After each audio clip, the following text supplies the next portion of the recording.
child can actually never disappear. I needn't have worried as a kid. Magic is the way of nature.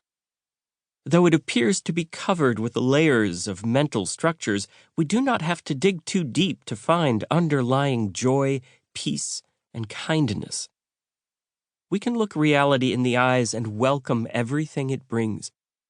We can find endless intimacy and great warmth in our relationship with ourselves and with others, whether they are close to us or not. We can live a wise inner life of reflection, creativity, and inspiration, a life with wide horizons. Does that sound too idyllic? Well, it is not. It all depends on how we see ourselves and our lives.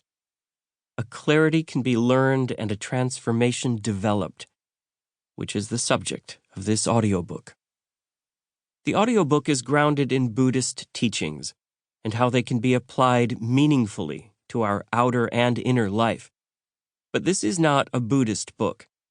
The Buddhist character of the text is inherent, invisible, and lifting us up from underneath, not pulling us from above.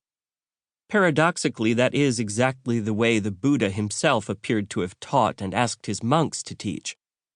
The Buddha wasn't a Buddhist, but the vast teachings of Buddhism are an absolutely vital resource, a practical treasure trove, simple, direct, non-mystical, and non-religious in essence, which has reached us today intact and not covered over by layers of religious obscurations.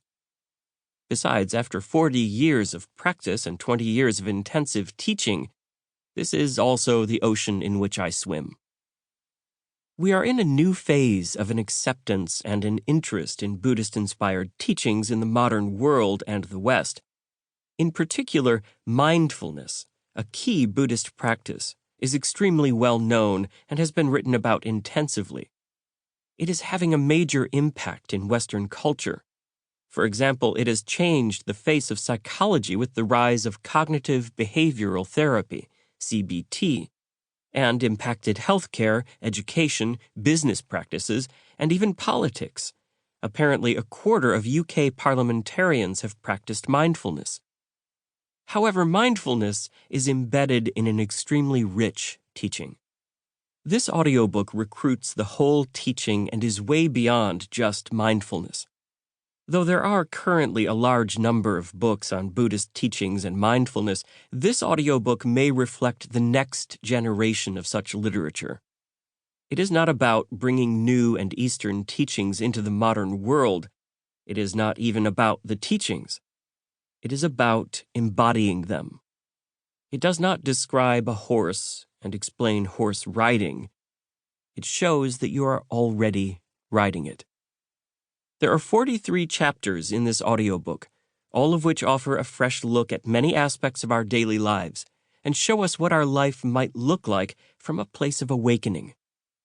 They are like exploratory conversations. They are not academic or philosophical, nor obviously Buddhist, nor are they poetry, but rather are written out of a mindset and attitude centered on insight. They are more like navigation aids that point us to some radical changes that can be made in the way we see and perceive our life, and in the end, point us to where we already are. These are words that can lead to liberation, that emerge from the contemplative and lead us back to it. Each chapter is independent and deals with a specific topic, idea, or question relating to our lives. You can listen to them in any order. I invite you to choose a topic that fits the moment. The book is divided into 3 sections, which are titled according to the basic triangle of the Buddhist teachings. The first, entitled Sila in the Pali language, ethics, action, how we live, is about how we act and function wisely and harmoniously in life. The chapters in this section look at a variety of life circumstances, such as sickness, work, moral sensitivity, energy, speech, simplicity, money.